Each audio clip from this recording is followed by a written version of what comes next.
I am delighted to introduce my two co-hosts or two panelists today. If we could bring them into the chat, that would be fantastic. So with me today, first off, we have Eddie DeCurtis, who has held senior VP roles at Mavenir, Sakura, and is now co-founder and CEO at Shush. And we also have Jeff Pulver, who was the founder and chairman of Vonage, and has held numerous leadership and evangelist roles at AgreeWe, Von, and vCon Foundation. So hi, Jeff, and hi, Eddie. Hello there. Hey, good morning, everybody. Hey, Jeff. How you doing, pal? Nice to see you. Good to see you, too. Great to have you today.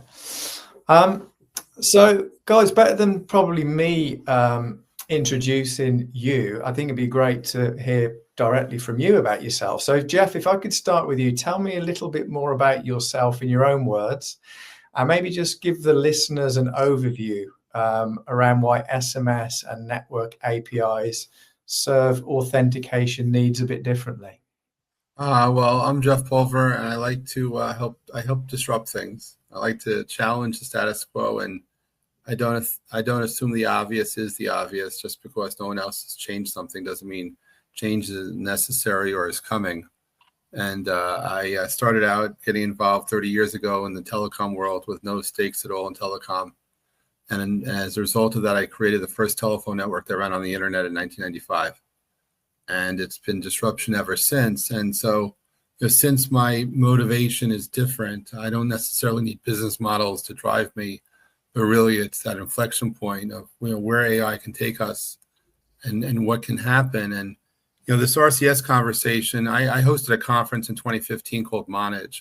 Having started Vonage, which ultimately was the age of voice on the net, and I coined the term VON in 95 to stand for voice on the net and video on the net, I jumped to the chase because I realized back in 2015, the future of voice was messaging. And so I embraced the RCS totally and completely in 2015, and it's now 2025. And, unfortunately, these technologies have become politicized and regulated or used as a bartering chip at the table to force Apple and Google to play nice. And I don't think this is really a conversation about technology. It's just business and about who's more influential in the regulation side. But if you want to look at it from a pure tech perspective, SMS is everywhere. I think it'd be very hard to find an analyst not say that SMS is the most popular application on your phone around the world. That most people, their life is interrupted when a text comes in. They do maybe a nanosecond determination. They look to discern, is this interesting or is this important? But it's there. SMS suffers from phishing. It just has it, which also makes it very popular, right? Look, when we start seeing phishing messages inside of network API applications, I think network API applications have come of age. But we have an issue here, and I happen to be a fan of APIs. I started my life writing @ functions for Lotus 123 through their APIs, and I love the extensibility of where it can go. But I think that it's really from a practical perspective. I think SMS is really unleashed. It creates fear because of a lot of people who get scandalized by clicking on a bad text. Network APIs is a great concept, but I'd like to see billions of dollars incentive put behind it to incentivize people to create amazing applications, which will change how we communicate and move it away from whether this is RCS or not, or deal with Ofcom or the EU and forcing the integration of technologies. I mean, in 1998, when AOL's merger was happening, it was put on the DOJ put it a condition that there should be interoperability for video messaging. That never happened. In that AOL Time Warner deal, but they put it in there. And so, in these days, I hope that the applications that we use best suit the purpose. And I believe that SMS one day is not going to be as popular as it is today. And I hope on top of all that, people like Eddie and what the work that he does brings trust back to the world so that we can do business and not worried about being scammed. And we can actually validate, verify the endpoints and make sure that the people we're doing business with are the people we think they are. And I think that there are a lot of issues at hand here, but I'm a fan of I'm a fan of positive change. Thanks, Jeff. Eddie, I'd like to introduce you. Yeah, I guess a lot of people on probably on this watching this know who I am. I've been in the messaging business for over 30 years. I You ran kind one of of the helped largest, define it. highest, kind of defined it, wrote a lot of the rules that are currently still in place. Over 30 years, P to P, A to P. I was the president of a large aggregator. The reason SMS is so prevalent, it's ubiquitous. Everybody has it. It's on every phone, everywhere in the world. But SMS was never designed for security. If anybody really wants to know why OTP exists, it's because everybody kept losing the dongles, the RSA dongles, right? But everybody had a phone. So, Stratton, Scalvo said, VeriSign and others said, hey, everybody has a phone, just send one-time passwords. But it was never designed to do security, right? It's Right. inherently secure. It's all this kind of great stuff, but it's ubiquitous. The problem today is there's no way to truly, it's not best in class anymore, right? And you're starting to see it more and more due to pricing that was talked on the other, carriers are raising the price. People are looking for back doors in, trying to get. And so what you're seeing now is a share shift going on. So everybody's moving to something else. So if it's not OTT, it's a third-party authentication app, or it's email. For the love of God, email, the most unsecure way of sending a one-time password. So What happened to those dongles? exactly, they all disappeared, right? It's So cheaper, I what guess. you're gonna see is they're looking for the most secure way, or the best of breed, and the best of breed is network authentication. Now, I agree with Jeff on one thing, is because once you start seeing fraud on the network API space, you're gonna have problems. You won't see fraud on the network API space if they shut down marketplaces, right? Right. Marketplaces is never going to happen. It is a pipe dream, because there is not a network security person worth its salt in any mobile network operator out there that is going to allow Eddie DeCurtis sitting in his backyard with a credit card to actually access network authentication APIs, or even network APIs from, I don't know, Singapore or Japan or whatever. It's just never going to happen, because I'm not vetted. So for network APIs or network authentication APIs, anti-fraud use cases, et cetera, to work, the end brand needs to be completely vetted. And when I mean vetted, I mean there needs to be use case approvals, all that.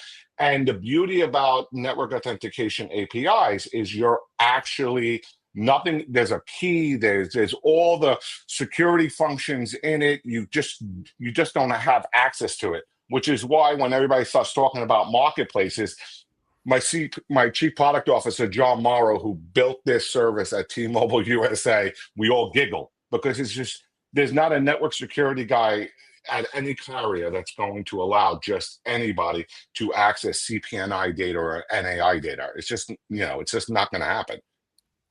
Well, I mean, then again, I don't expect reporters to get messaged top secret classified information. Yeah, exactly. But it's not about that. It's about the three. So in the United States, the three largest. So $500 million was stolen via SIM swap.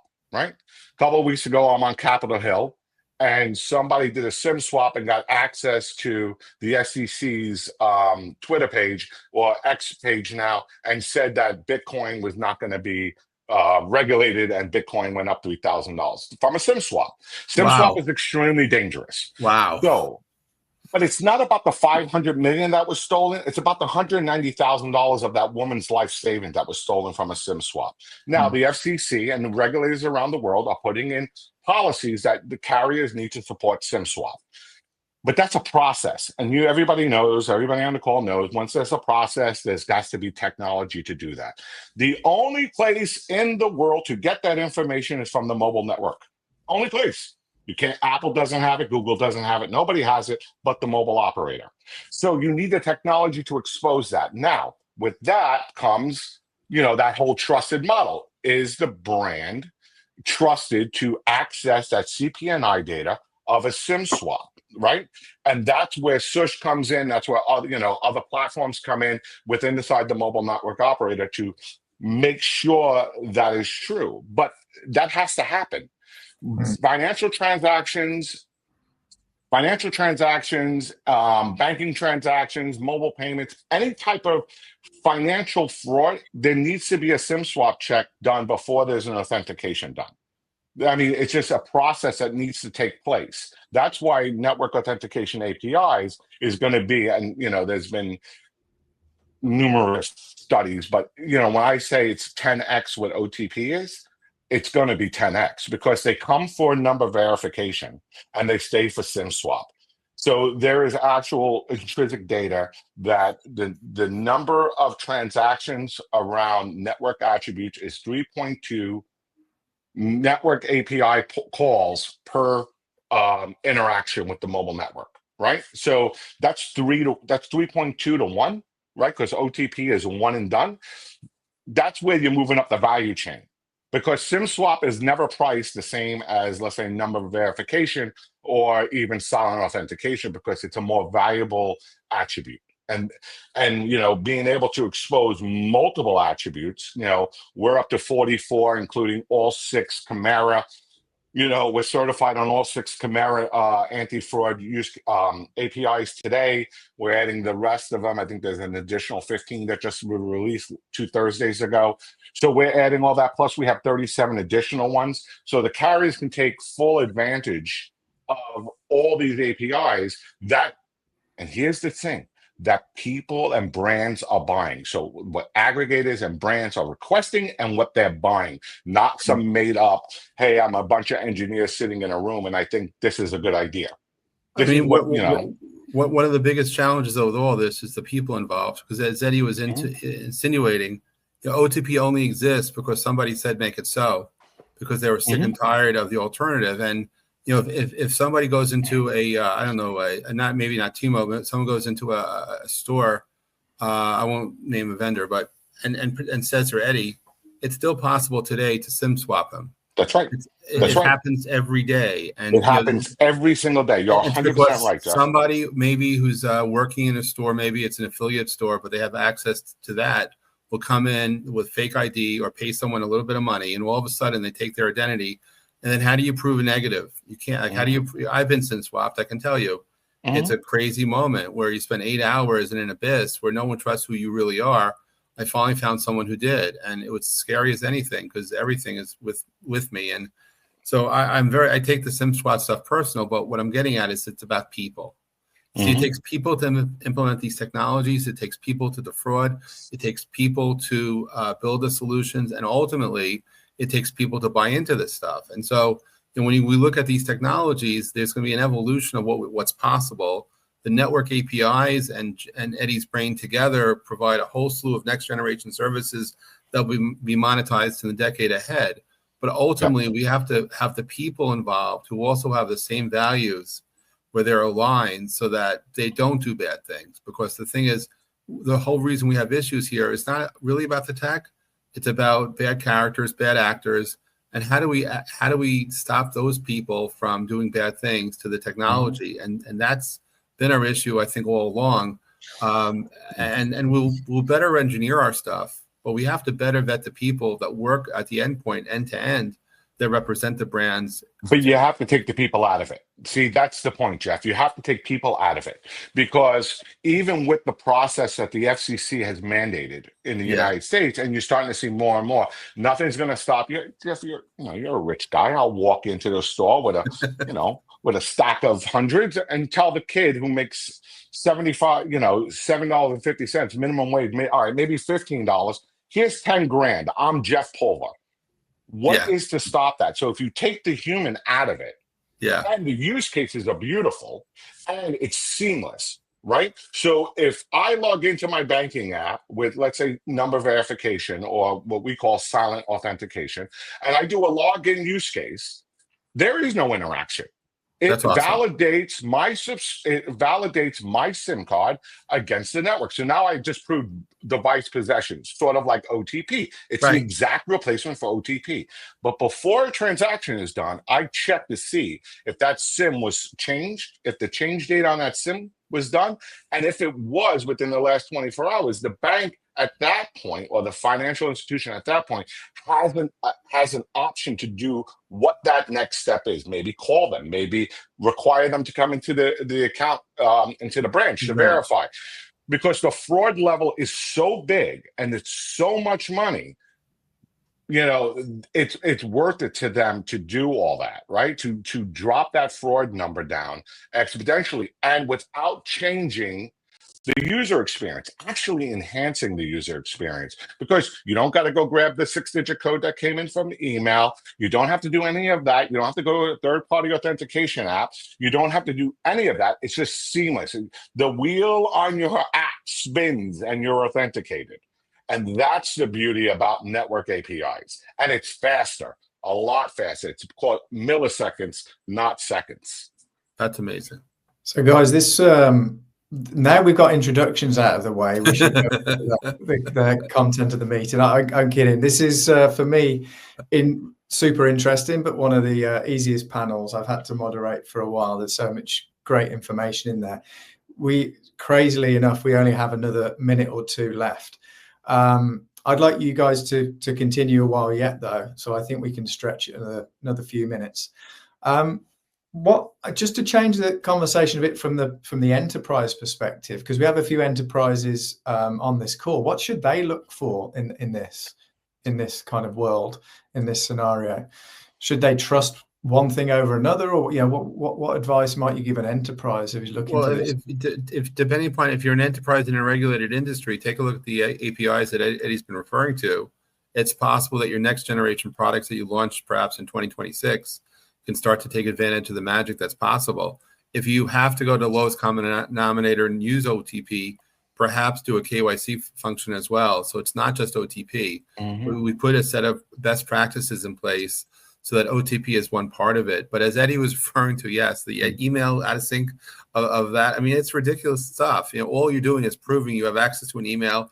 Oh, and I own your phone number. So if we can put together a best think through stuff, and resist the temptation of make it so and bypass because I worked on Wall Street and I had a CEO that's maybe now runs the Department of Commerce. And when he wants something done, he wants it done, period, no excuses. And that's the trouble we run into when you're supporting someone at an executive level and there's technology in the way. How do you protect everybody along the way and save your job? It's very hard. Mm-hmm. And I think so what we like to say is we do not have a demand problem. Every major bank, every major brand supports network APIs. Amen. Yeah. Today, we have a supply problem, which is why Shush came into existence. We have 33 mobile network operators globally that have launched. Maybe one or two network APIs. We have 1,000 mobile networks out there. 1,000. Think about this. 33, and then there's another 15 that are in the pipeline to launch according to the GSMA site, because I keep providing them information about my potential customers, right? But the challenge is we still have 1,000 networks, so 900 networks out there. Why SMS is successful? All 1,000 support SMS. It's that simple. It's that simple. So we don't have a demand problem. We have a massive supply problem.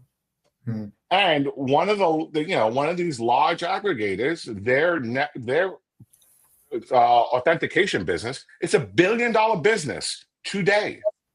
Wow. Right? I mean, it's just, it is what it is, right? You have to get supply, which is exactly why Shush exists. We're trying to get that supply out there. We're trying to flood the zone, really accelerate the uptake, because I heard at Mobile World Congress, and I don't like taking people's predictions because I've been wrong a couple times, but someone turned around and said OTP is dead in 2 years. And this is the first time I literally go, you might be right there, because you're starting to see it, because you're starting to see more email. You're seeing Google's move away from OTP is going to precipitously drop the revenue for these carriers exponentially. Yeah. I mean, that's how bad, because when they turned on RCS globally, because remember, when you activated an RCS device or Apple Android messaging, there were 2 to 3 OTP messages that was sent quietly into the network to point it to the right IMS core, right? So there was an activation, deactivation, and reauthorization request, but it was sent over it was sent over A to P SMS, but you didn't see the messages on the device, right? When they turned it on globally, when Yoshi said it's going to just be turned on, OTP A to P messaging fell off a cliff at every carrier in the world, right? Now that Google Gmail has literally said they're no longer using OTP, this traffic is going to collapse. And you can't just go, like I was listening to Nick earlier, you just can't go, well, it's now 40 cents to send an SMS to my market. Since no one's going to show up. Right. Guys, I'm getting it's been too short, and I think it would be great to do this again, but we've run out of time. I mean, just before we do close, is there anything you would like to finish off with? Any final takeaways? My big takeaway is don't assume the obvious is the way it's going to be, and that there's always opportunities to innovate, and that we should give innovation an opportunity to be successful. And just because we want something to happen overnight, sometimes it takes a while for the magic to happen. Mm-hmm. And thanks for having me, Nick, and Eddie. It's nice to see you. It's great to see you, Jeff.